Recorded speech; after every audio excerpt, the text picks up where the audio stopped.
Hello, everybody. Here we are again, back to talking about Hermeticism, which I looked it up, and that's actually how you say it. It's Hermeticism, not Hermetism.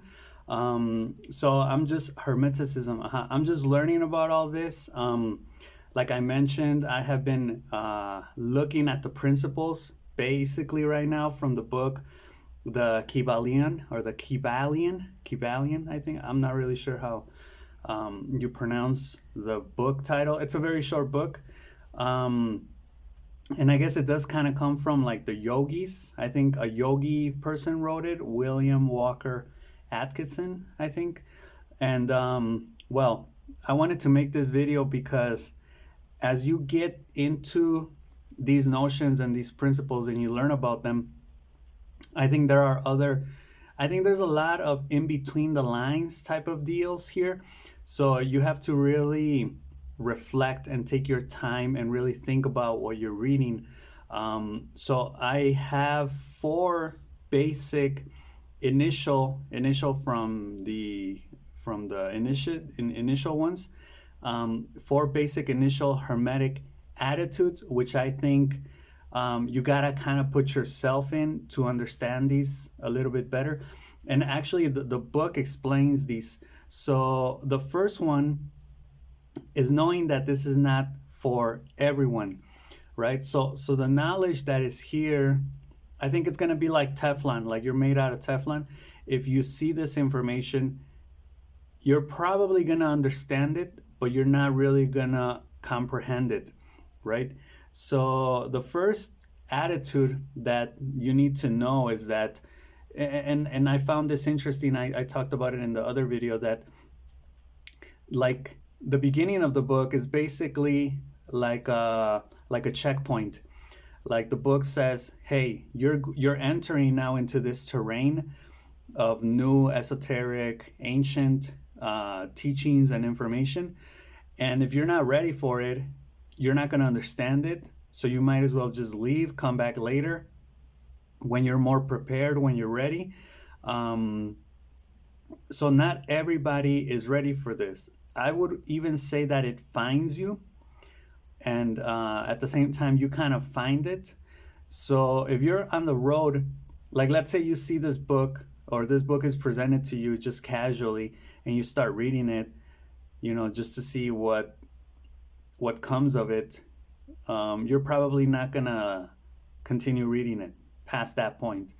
But if you have been kind of like on a journey of looking for more information and then you come across this book, then that's when you're gonna say and feel like everything is clicking, like everything's making sense, like all the dots are being connected, because the book talks about a lot of principles that you have probably studied or seen elsewhere, and they're all kind of grouped together, and they're presented as ancient. So it's like before all of these philosophies like the Tao, the Zen, even the religions, right? Like Christianity, all of the common expressions that people say in their everyday life, so that society says in their everyday life, all of those ideas are there, right? And you just kind of, but not you don't only see one or two ideas, you see all of the ideas, and they're all present. So that's, I think, a lot of information to take in. So the first attitude is knowing that this is not for everybody, and I love it because it's kind of like a checkpoint, right? It's telling you like, hey, you're gonna pass this threshold, this limit, this boundary, where now you're entering information, knowledge that you have to be ready for, right?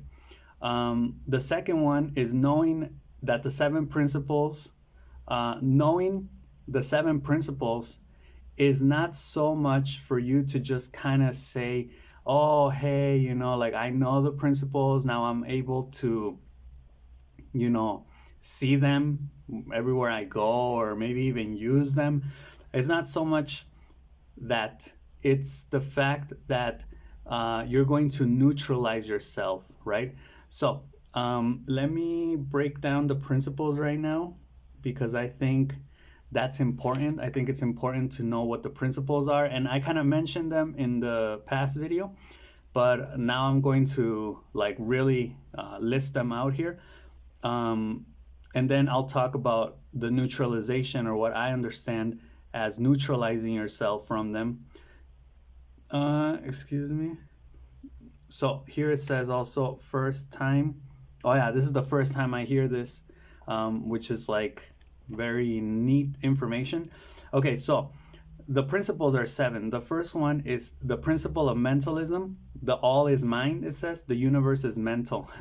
That's kind of funny. Like the universe is mental. And I think this is the only principle that doesn't um, make reference to like a duality. Like this is like basically like a unity. I mean, I think it kind of makes reference to a duality, as in the thing that is not the all is uh, mutable, because the all, supposedly what I just read today, is unmutable. It's unchangeable. It's infinite. It's bigger than life. It's the all, and I'll get into the notion of all in the fourth attitude. The all is basically what's behind everything you see, behind the appearance, right? Um, and in this case, the all is mind, right? And the universe is mental. So this basically starts.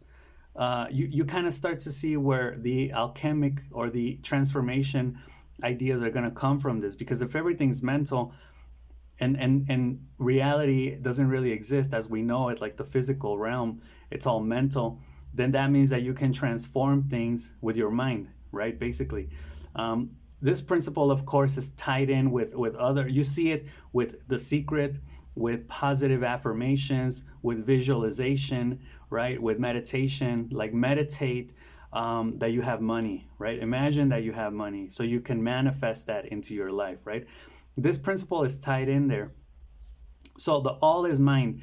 And then basically everything that is not the all, what I was referring to as maybe that's the polarity, is that what is not the all is the appearance that we see, because the all is behind the appearance, behind the transforming nature of reality that we see, the surface, and behind that is the all. But that which is in constant change is not the all, right? So I'm kind of there. I'm kind of like still trying to figure that out. Okay, but like I mentioned, I think that's because the all is mind. I think maybe that is a unity principle, not so much a dual principle. But let me know what you think about that first one. I feel like that first one is exclusive or independent from the rest of them. I feel like the rest of them are similar, very similar, in that they express duality or two parts, right? The second one, for example, is the principle of correspondence. So this one says, this is the famous one that I've been seeing everywhere lately: as above, so below; as below, so above. And it says this principle embodies the truth that there is always a correspondence between the laws and phenomena of the various planes of being and life. Phenomena. So again, the phenomena is not the thing itself. It's the manifestation, it's the representation, it's even the interpretation that we give to it through our senses, right? But it's not the thing in itself. That's what I'm going to get into in the fourth attitude with Kant, right? But anyway, so the principle of correspondence basically says that there is like there's always a counterpart, right? And then we have the principle of vibration, which says nothing rests, everything moves, everything vibrates. I guess this one doesn't really have a dual characteristic, because this one just basically says that everything is moving, even to its tiniest particle, which is like the atom. The atom is vibrating, it's energy. We're moving in a planet, in a solar system. The solar system's moving, the galaxy is moving, right? So we're always moving. And this basically, I guess if you understand it, you can kind of like, I'm guessing, redirect it or direct it in whichever way you want. The principle, number 4, the principle of polarity says everything is dual. This one's super explicit on the duality. Everything has poles, everything has its opposites, its pair of opposites. Like and unlike are the same. Opposites are identical in nature, but different in degree. Extremes meet. All truths are but half truths. All paradoxes may be reconciled. So I think the most important thing here, or one of the things that stands out for me, at least, is these two ideas. The first one, opposites are identical in nature, but are different in degree. So this is like love and hate, light and dark. What is this other one? Cold and hot. The Kybalion talks about hot and cold being the same thing, but just being different in degrees, right? And like I mentioned in the last video, they argue that you don't really know where hot starts or where cold starts. So you don't really, like it's the same thing, it's temperature. And the second idea here is that extremes meet, right? Like I was talking about in the other video, the horseshoe theory, where since they're extremes, they meet, and those extremes have very similar characteristics, right? So I guess if you use this, you can change nature or your mind on certain aspects or things. I think this is the one that for me is kind of like one of the most interesting principles, because it gets me thinking about all of the things that you can change. Like let's say you don't want, let's say you're thirsty and you don't have water. Then you think I do have water, right? Because not having water is like having water, but just in different degrees, right? Kind of something like that. I'm a beginner. I'm still trying to understand all this and wrap my head around it. Number 5, the principle of rhythm. Everything flows in and out. Everything has its tides. All things rise and fall. The pendulum swings. The pendulum swing manifests in everything. The measure of the swing to the right is the measure to the swing of the swing to the left. Rhythm compensates, right? So this is kind of like the justice idea, maybe. But I like that idea that like if it swings to the right, it will swing to the left with the same force. Now this is like a karmic principle too, because everything that rises falls when when you have things and then you don't have things. So this, I think, here is where I think I saw the idea of neutralizing yourself, taking yourself out of that cycle, and then even positioning yourself in what's most favorable to you, right? 6, the principle of cause and effect. Every cause has its effect. Every effect has its cause. Everything happens according to law. I think by law they mean like these principles, or the mentalism principle.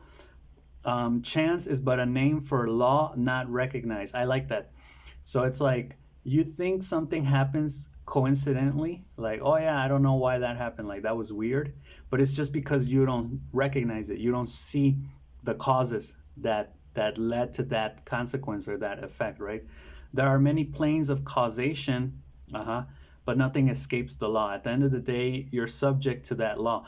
Now, again, the idea here is to view this not so much so you can understand it and maybe even use it, but so you can position yourself outside of that, right?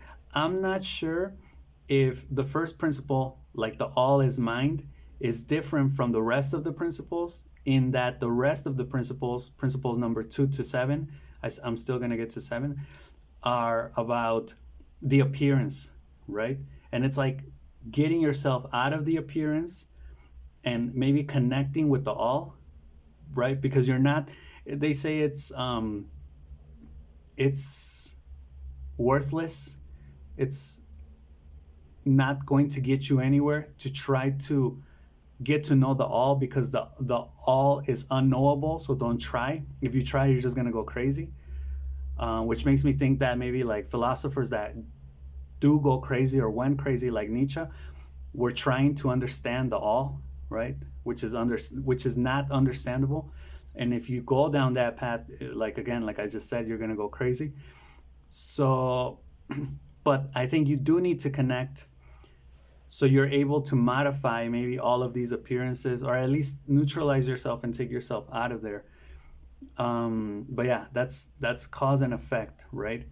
And then the principle of gender, which I think this one talks more about creativity. It does have the dual thing, the dual characteristic. It says gender is in everything. Everything has its masculine and feminine principles. Gender manifests on all planes, right? So it's like you have the physical plane, which is like men and women, and then you have like the mental, like the right hemisphere, the left hemisphere. I'm not really sure where you would find the masculine and the feminine principles, like in spirit or in emotion or even in mind. But they're there. And this basically, in Spanish, is called generación, el principio de generación, which is of generation or of gender. And I think it makes sense because ultimately what it's saying is that it's the principle of creation, right? It's like how a new human is born, is how a work of art is born, right? Which is like the qualities of masculinity, which is like order, and the qualities of femininity, which is like chaos, right? So when you mix those two, you get creation, basically. Okay, so the idea, the second attitude after knowing the seven principles is to neutralize yourself from there, right? And basically insert yourself where it's most convenient to you. That's where I'm at right now. Okay, the third one, which I found to be very interesting, is the hypothetical attitude. So you could say, bro, all of this is stupid. It doesn't make sense. I don't even know what, you know, or maybe like me, you are taking some of it in, but you have your doubts, you have questions, you're not really sure. And you're reading a book or watching a video, so you can't really discuss it with someone, right? And you're kind of like, I don't know if this is true, right? I don't know if I really believe all of this. This seems just out there, far-fetched, you know. I live in the real world, right? But then I like this idea because it says, suppose all of this were true, right? How would all of this work? So this attitude is very important because even if you're a skeptic or you have certain things that you're not sure about from these ideas, right? And you're like, well, I'm not really sure if this is true. It's kind of like saying, just pretend it is for a moment to see where it takes you, right? I feel like there's an order to this. I feel like it's going to take you somewhere. I feel like because I've already watched like two videos on it, and I've read this and I've seen, and it's kind of like the same structure. It's kind of like a curriculum, right? When you start learning this, it starts with something and it leads to another thing and that leads to another thing. So I think there's an order to it, kind of like if you go to a really good school and they have a sequential order, right? Of like first grade, second grade. What you see in first grade, you're gonna use in second grade. What you see in second grade and first grade, you're gonna use in third grade, right? I think it has that order because I haven't gotten to the end of it. I'm not sure. I've just begun this journey, but I think it has that order. So you do need to have that attitude because if you don't have that attitude, you're going to discredit it. You're going to be reading it critically, right? And the whole time you're going to be in disbelief and just super skeptical about it. You're going to be like, nah, that's not true. How is that possible? That doesn't even exist. Those are lies, whatever. So it's like, what you believe in, connect to that. And what you don't believe in or you're not sure about, just pretend it's true, right? And then like it's like just see where that takes you. How, if it were true, and that's like I said, I think that's probably like the most important attitude, and it says it in the book. I think that's one of the most important attitudes to have in relation to all of the things that you may be skeptical about or that you may have doubts about. So you say all of this I'm not sure about, but I'm just gonna pretend it's true, right? I can tell you, like, for example, the gender principle, I'm not really sure how it works, but okay, let's just pretend it's true. Cause and effect, I believe in. Rhythm, I believe in. Polarity, I believe in. Vibration, I'm like 75% sure it's true, but for that 25, it's like, okay, let's just pretend it's true. The principle of correspondence, I'm not really sure how that works. It's probably the same, like 75%. I think the one I may have the biggest problem with is the first one, that everything is mental, that everything is mind. I think that one, I probably believe it. I gotta say, I started believing it at like a 10%, And now, as I'm reading more on it, I have come to appreciate it more. I kind of believe it now at like a 25, 30%. But again, it's like just keep your mind open, have that attitude. What if it were true? Let's see where this will take me, right? I guess you can't really judge a product or an idea until you get to the end of it, right? You can't, like I saw Ben Shapiro judge Taylor Swift's album that came out like last month in April, and he was criticizing it, and I was like, oh, okay, like let's see what he has to say about the album, about all the songs, and he just criticized the title, and he literally says, I haven't heard it, but I know it's bad or whatever. And I was like, well, you don't know that. If you haven't heard, I mean, you need to do your homework, and and it's even better for your viewership, because then your viewership is able to, you know, hear your thoughts on like the songs and like the whole album, the whole content. But if you haven't done your homework and you're just talking about, the title, it's like if I just say, oh yeah, the title, and I think it has something to do with some principles or something like that, some Egyptian ideas, but I don't think it's valid, or I don't think it's true. I do think it's true. It's like if you haven't read the whole book, how are you going to judge it, right? You just have to keep an open mind, and it may be wrong, it may suck, it may not, but you're not going to be sure about it. You're not going to have, it's like people have opinions, but and your opinion could be good or bad, or correct or incorrect, whatever. That doesn't matter. What matters is that you've done your homework and you've actually listened to the whole CD from beginning to end, read the whole book, read the whole article, the whole news article, learn as much as you could about that topic which you're now going to discuss. Or say you haven't. I mean, I appreciate the fact that Ben Shapiro says, I haven't heard it, but this is just my opinion based on what I know about Taylor Swift and based on the title of the album. That's valid, right? But I think in order to make a good analysis of something in relation to your opinion, you do have to do your homework, right? But okay, well, that's the attitude that I think we should have. Like, just be open and suppose that it is true, right? Like that hypothetical. And the fourth one, and this is already a pretty long video, we're already like at 20 minutes. This idea of Kant. Now, Kant is a German philosopher. He's a philosopher, Taurus born.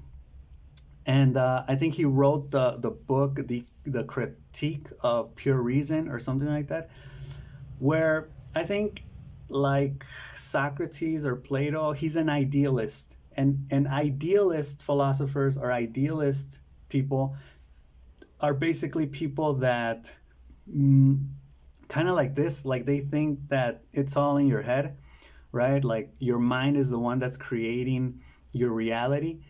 And Kant talks about, let me see if I can pronounce this correctly. He talks about noumenon,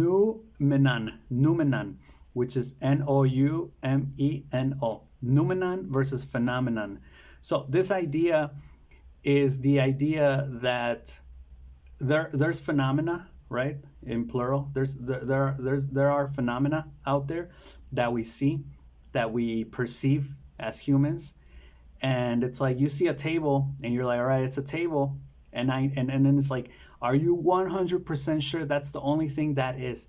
And if you say yes, you're wrong, because you don't know. There's no way you can accurately know what that thing is that's there, right? And that goes for everything, right? So it's like the phenomena, or the phenomenon, is not the same thing as the noumenon. The noumenon is the thing in itself, without human perception or without human interference. It's that thing that is just there. And Kant says that we can never know what that thing is, right? Because our perception, our senses don't allow us to really take in what a thing is, right? That could go for everything. So in this case, perception and interpretation are actually obstacles to get to know the real thing. And I think this is where you really have to have that, like, suspension. I think that was Descartes that said it. Correct me if I'm wrong. Descartes or someone said something like suspension of judgment, right? So it's like you see things without judging them, without criticizing them, just trying to take in as much as you can of that, right? So you can really understand as much as you can. You're probably not going to understand the whole thing because we really can't, not yet at least, but you are going to be able to take in more information than if you're like, judging it and criticizing it, like, oh, I know, it's like the biggest enemy is like, I know it's this, I know that table is the same as the table I had 2 years ago because they're both made out of wood, blah blah blah, right? And it's like, okay.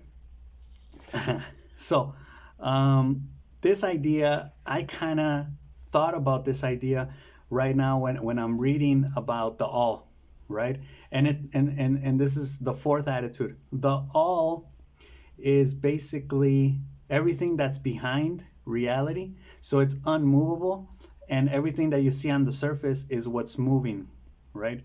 So it's like what's moving may be, according, if I use Kant to interpret this, it may be that the movable may be that which we experience as phenomena or phenomenon. It's our interpretation, it's our perception through the five senses that we have, right? Through our senses, we perceive it, but it's not the all. It's not the noumenon. It's not the thing in itself. And the book, the Kybalion, says that the all has had many different names throughout history, like God, like the universe, destiny, right? But I guess it's the same thing. At the end of the day, all of this is the same thing, right? And we've seen it. These probably a lot of these ideas, you have probably seen them in many different areas. You probably vaguely, more or less, understand everything I'm talking about because you have seen it elsewhere, right? It's not new, and it has been there all along, right? Like these principles. For example, I remember the principle of rhythm. My mom said it to me when I was younger, right? Like everything rises, everything falls, right? Or like there's this idea in Spanish, I think it's like the duck sometimes doesn't have water to drink, and the duck sometimes has water, so much water that the duck can't even swim there, right? And I think I've said that like in a couple of videos that I've made already. So the all could be God or whatever you want to call it, the universe, energy, destiny, the eternal universe, the eternal. They have a couple names here for it, like the eternal. It's omnipresent, the absolute, the infinite, the immutable, and they're all the same thing. They all talk about the all. And like I mentioned at the beginning of the video, you can never really know the all. It's unknowable. And if you try to get to know it, you're just gonna go crazy. So I don't really know where this takes us, because basically what we're seeing is the change and the transformation that's taking place on the surface. I would say as phenomena, but we don't really know what's behind it, right? Which in this case it would be the all. And they say the all is the best term for it because that's what it is. It covers everything. Excuse me. And everything else is just superficial, and the all is behind it. So I don't really know where, or I don't really know why yet. That's kind of where I'm at. I don't know if as a magician or as an alchemist or as a person that is instructed in this type of knowledge, you will be able to do things with reality. I don't think you'll be able to do it in the mental plane, like in the all plane. You are going to be able to do it in the surface plane, right? Which is like basically moving things around with illusion, like with magic, with your mind, right? You modifying. I mean, you modify things every day. Like if I just say, hey, go over there and pick up that pen, right? And you move it, like that's a sort of magic, right? And you have to do it with your mind because you have to think about it. Now you can say I do things automatically, yeah, but you had to learn how to do them automatically, so you still had to use your mind, right? Now you could even say there are things that I just do automatically, like animals, right? They don't think, and it's kind of like, okay, you got me there. I don't know what to say to that. So yeah, I'm still learning. I think I am gonna be making videos when I have ideas like this, because I wanted to make this video because I thought about these attitudes, and I think it may help other people as you're reading or as you're on your journey with Hermeticism, to say, okay, these type of they're not principles, they're attitudes. I call them initial Hermetic attitudes. They're attitudes that you kind of have to take on, right? That you need to kind of like view things from, so you're able to take in as much as you can and really reflect and ponder and learn this stuff. So yeah, I don't know where this is gonna take me. Knowing the all, or knowing there is an all, right? And knowing all of these other principles on the surface that can be transformed in reality, I guess, in what we perceive, right? And I don't know if the noumenon idea from Kant is tied in with the all, where that is everything that can be, or that is, right? And not what we perceive with our limited senses. But that's where I'm at. Let me know what you think about all of this. It's a lot of info. But yeah, if you're on this journey, I wish you luck, and may the force be with you. And I guess that's all for this video, and I'll see you in the next one. All right, peace.